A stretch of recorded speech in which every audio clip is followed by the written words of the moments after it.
Okey, Assalamualaikum adik-adik sekalian. Okey, hari ini Cikgu Nisa akan ceritakan sebuah kisah Nabi Ibrahim dan juga Raja Namrud yang telah dibunuh oleh nyamuk. Di sini Cikgu ada tunjukkan diodrama yang telah dilakukan oleh Cikgu tentang Nabi Ibrahim, Raja Namrud dan juga nyamuk. Okey, mari. Ini adalah Raja Namrud, seorang raja yang sombong dan takbur. Ini adalah Nabi Ibrahim alaihi salam. Ini adalah isteri dan juga ibunya kepada Raja Namrud yang bernama Semiramis. Ini adalah nyamuk yang telah memasuki kepala Raja Namrud melalui telinga dan telah menghisapkan darah di kepalanya sehingga Raja Namrud ini mati akibat tidak tahan dengan nyamuk, yang menyebabkan Raja Namrud ini meminta orang suruhannya memukul kepalanya. Ini pula adalah Nabi Ibrahim alaihi salam apabila beliau telah dimasukkan ke dalam api yang marak, akan tetapi Nabi Ibrahim alaihissalam ini tidak terbakar tubuh badannya. Ini adalah Raja Namrud yang meminta orang suruhannya untuk mengambil Nabi Ibrahim dan mengangkatnya dan dimasukkan ke dalam api yang marak.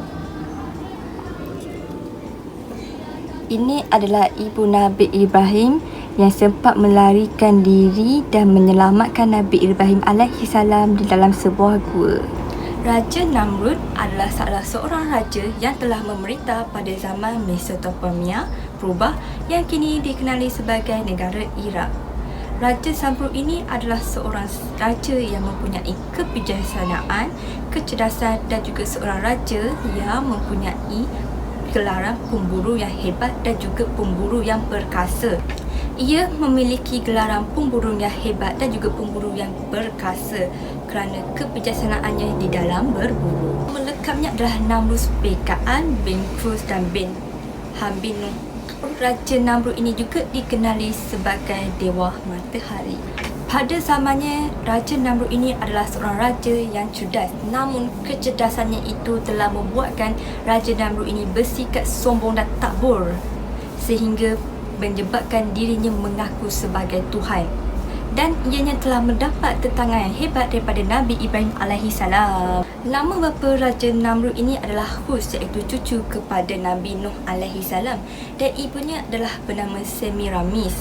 Ibunya pula pada usia remaja telah berkahwin dengan bapanya yang telah dipercayai sehari selepas mengadakan hubungan, bapanya telah mati.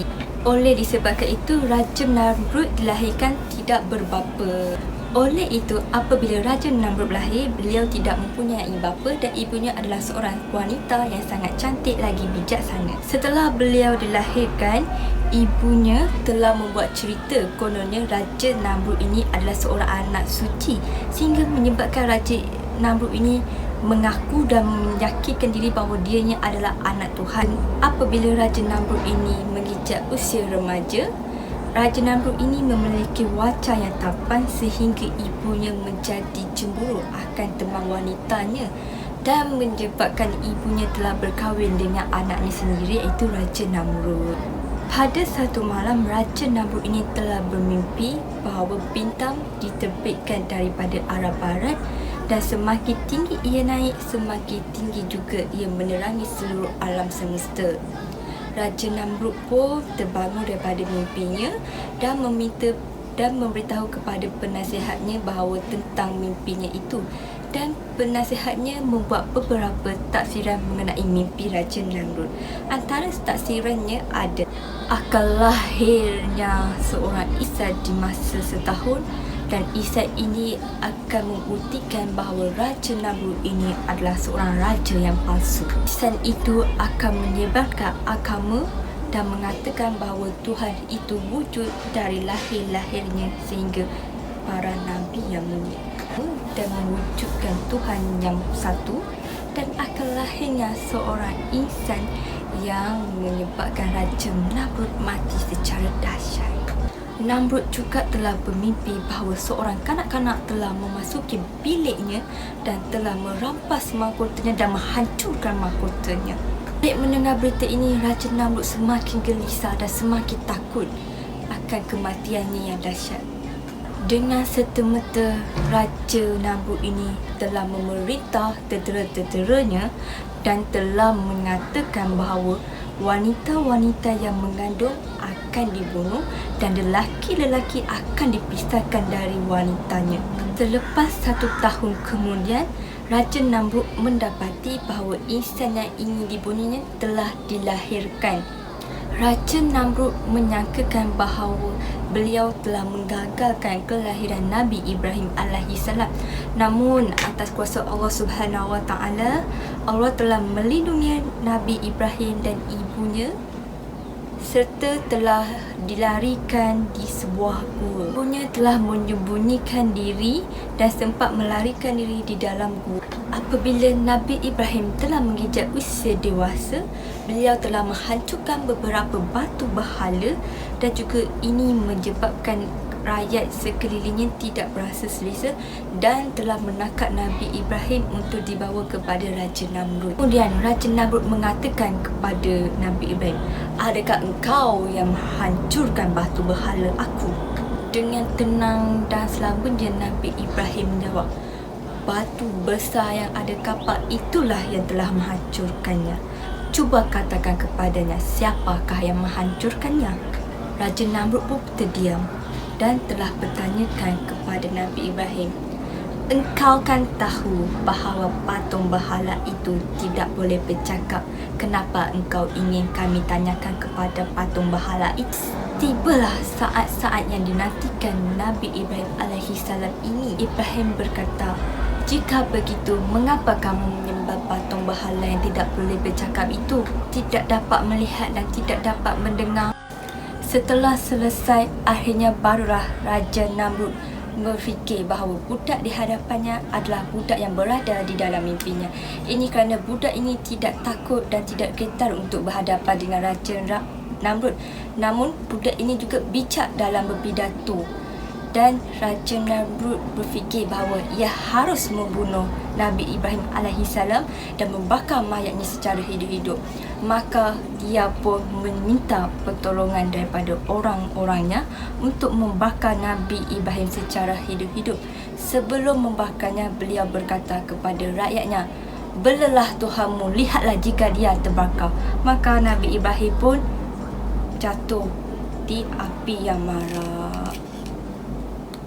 Tetapi dengan kuasa Allah Subhanahu Wa Taala, Nabi Ibrahim terselamat dan tidak tiada berlakunya sebarang kecederaan kecuali tali yang diikatnya hanyalah dibakar sehingga hangus. Setelah peristiwa, Nabi Ibrahim alaihissalam telah terbakar dan terselamat daripada api yang marak. Raja Namrud ini berasa gelisah dan takut kerana rakyatnya mula hilang kepercayaan dan mula hilang kepercayaan kepada kekuasaannya. Maka Raja Namrud ini telah berhasrat untuk membunuh Allah Subhanahu Wa Taala dan ada yang berpendapat bahawa Tuhan itu berada di atas kayangan. Oleh itu, Raja Namrud telah berusaha untuk membuat sebuah kenderaan yang dapat membawanya ke langit untuk membunuh Allah Subhanahu Wa Taala. Beliau begitu yakin apabila beliau sampai ke langit, beliau dapat membunuh Allah. Sebaik saja kenderaan itu telah sampai ke langit, beliau pun mula memanah lagi itu dengan penuh ketakasan. Walau bagaimanapun, Namrud ini berasa tidak selesa kerana semakin tinggi ia sampai ke langit, semakin tinggi langit itu berada jauh di matanya. Dan semakin tinggi dia sampai ke langit, semakin sukar untuk dia bernafas seperti sedia kala. Dengan sepenuh hati dan kehandalannya dalam memanah, beliau memanah langit itu dan kemudian turunlah panah yang telah dipanahkannya berlumuran darah. Raja Namrud ni berasa gembira kerana telah berjaya membunuh Tuhannya. Maka beliau telah turun ke bawah dan menunjukkan panah yang telah dipanah itu mempunyai darah Tuhan, katanya. Kemudian Raja Namrud ini pun menjemput Nabi Ibrahim alaihi salam dan berkata kepada beliau bahawa akulah Tuhan, melihat ini aku telah membunuh Tuhanmu. Maka Nabi Ibrahim alaihi salam berkata, adakah kamu melihat langit itu semakin jauh atau adakah kamu melihat langit itu semakin dekat? Secara tidak langsungnya Raja Namrud ini berkata, ya, langit itu semakin jauh. Kemudian Nabi Ibrahim ini berkata bahawa darah itu bukanlah darah Tuhanku, tetapi darah itu adalah darah ikan yang telah dilakukan oleh malaikat di atas langit. Barulah beliau sedar bahawa beliau tiada tandingannya dengan Allah Subhanahu Wa Taala. Kemudian dia tidak berputus asa. Dia memanggil kedua-dua orang tawanannya dan membunuh salah seorangnya. Kemudian dia berkata kepada Nabi Ibrahim alaihissalam, lihatlah, aku telah menarik nyawanya. Akulah yang berkuasa terhadapnya. Dengan tenangnya Nabi Ibrahim berkata kepada Raja Namrud bahawa Tuhan yang dia sembah mampu memiliki langit dan bumi, membuat langit dan bumi. Bolehkah Raja Namrud ini membuat langit dan bumi?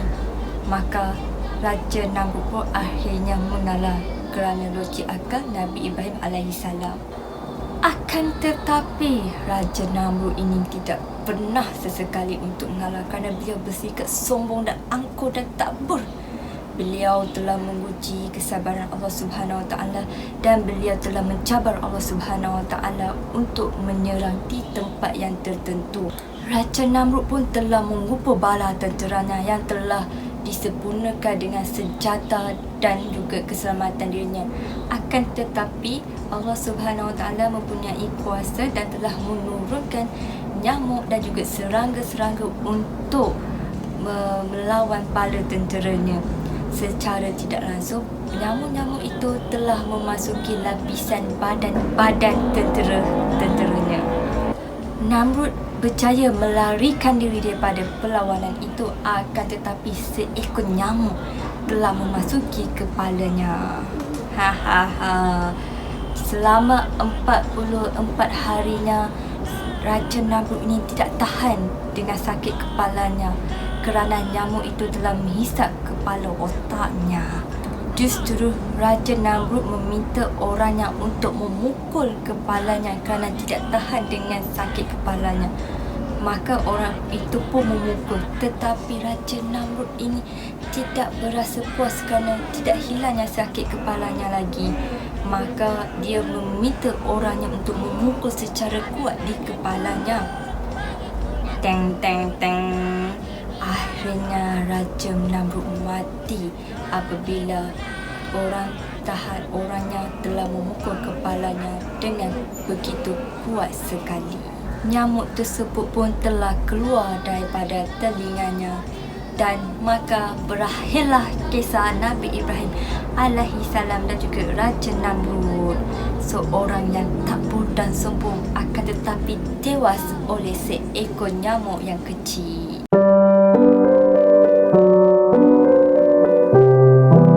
Pengajaran yang kita dapat daripada kisah ini adalah ianya memberi petunjuk bahawa Allah Subhanahu Wa Taala itu mampu menghina atau membunuh seorang itu dengan hanya mendatangkan makhluknya yang kecil dan seolah-olah nampak lemah. Dibunuh dengan makhluk yang kecil itu adalah bertujuan untuk menunjukkan satu penghinaan kepada Raja Namrud yang takbur dan sombong itu. Jadi disebabkan itu, janganlah kita sesekali untuk bersikap sombong dan sesungguhnya janganlah kita menjadi takbur. Jadilah seorang yang pemurah dan seorang yang baik hati. Terima kasih.